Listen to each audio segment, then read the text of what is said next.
What's up, YouTube? This is Too Raw for TV.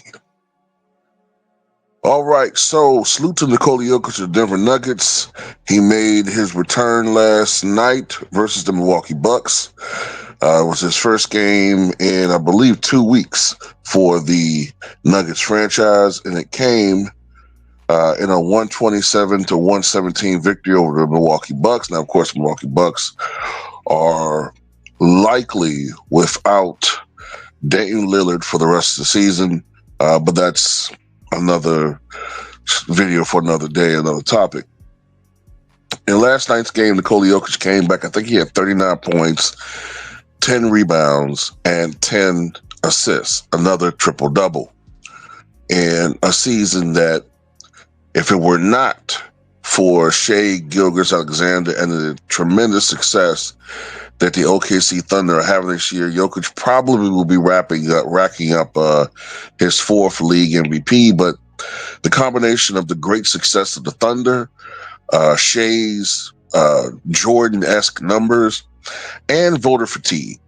Okay, that's something that happens over time. Even happened to Michael Jordan. It happened to Bill Russell. It happened to Will Chamberlain. Voters kind of, after a while, they look for excuses to reward somebody else. But anyway, Jokic collected his 30th triple-double of the season. Only, I believe, 3 other players have racked up officially now 30 triple-doubles in a season. I say official because I'm going to get into that later on.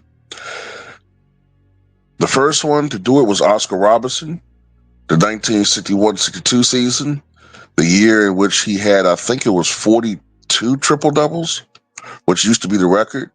He was the first player for 55 years, the only player to officially average a triple-double for a season. And then the second guy to do it was Wilt Chamberlain, officially 1967-68, the year that he led the NBA in assists. The only center in the history of the game to lead the NBA in assists.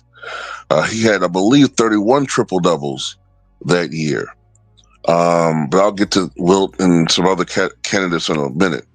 Russell Westbrook, of course, collected 30 triple-doubles or more 3 different times. The first time, 2016-17, his MVP season with the OKC Thunder.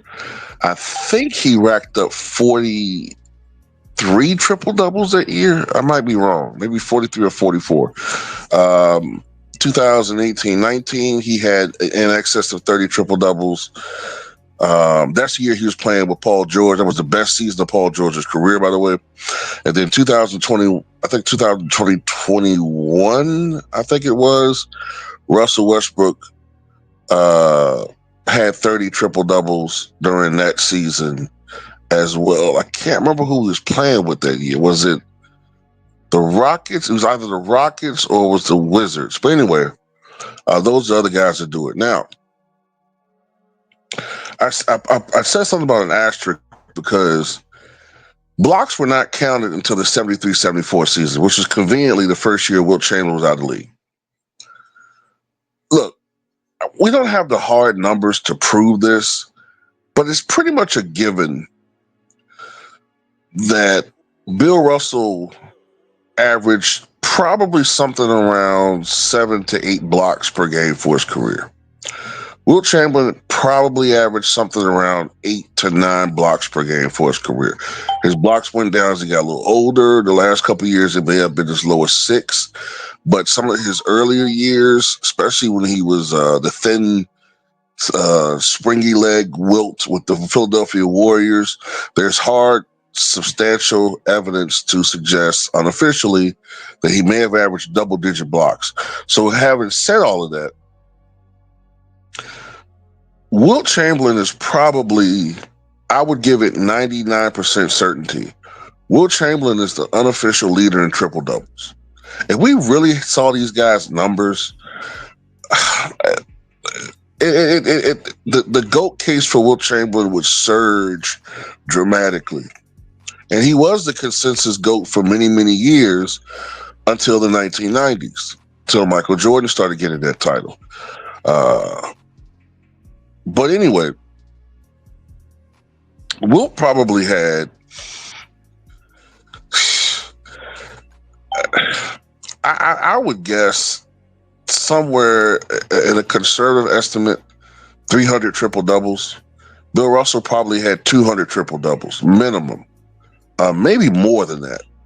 Uh, you know what I'm saying? Like Magic Johnson was the guy that really popularized that stat, but I go along with what the official numbers say, but I always bring up the unofficial story, just like how I think Jerry West is probably amongst the all-time leaders in steals if that stat was actually properly measured, along with Will Chamberlain. Will Chamberlain was known for racking up steals, getting steals for a center. Bill Russell probably did as well. But anyway, just like Moses Malone is the official leader in offensive rebounds, but if you just use your common sense, more than likely the all-time leader in offensive rebounds is Will Chamberlain. There's just those types of things that irk me when I see people's names in record books, and I know they really aren't the all-time leader in these particular stats. You know what I'm saying? But Nikola Jokic doing a phenomenal. I mean, he's a phenomenal player, man. And I want to echo something that Chris Broussard talked about recently when, poo-pooing that dumb shit LeBron said about the players of the 70s aren't really athletic or whatever. Nikola Jokic is probably the best player in the league right now, right? Last couple of years. Nikola Jokic is probably one of the least athletic players in the league. Luka Doncic is not particularly athletic, and he is one of the top players in the league. So this athleticism nonsense is overrated and overstated. I would actually argue that the most athletic era in the history of the NBA was actually the late 90s until the early to mid 2000s. And I say that because of the way that the game was played. The game was much more physical. The spacing wasn't the same. The game was predicated more on athleticism, getting the first step, exploding to the basket. That's why some of your leading scorers, they were players that, you know what I'm saying, like Tracy McGrady, Allen Iverson, Vince Carter, your main scorers were guys who had quickness. The spacing, like I said, wasn't the same.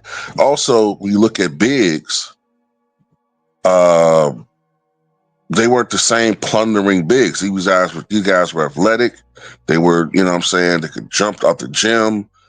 They could cover more space as far as defense.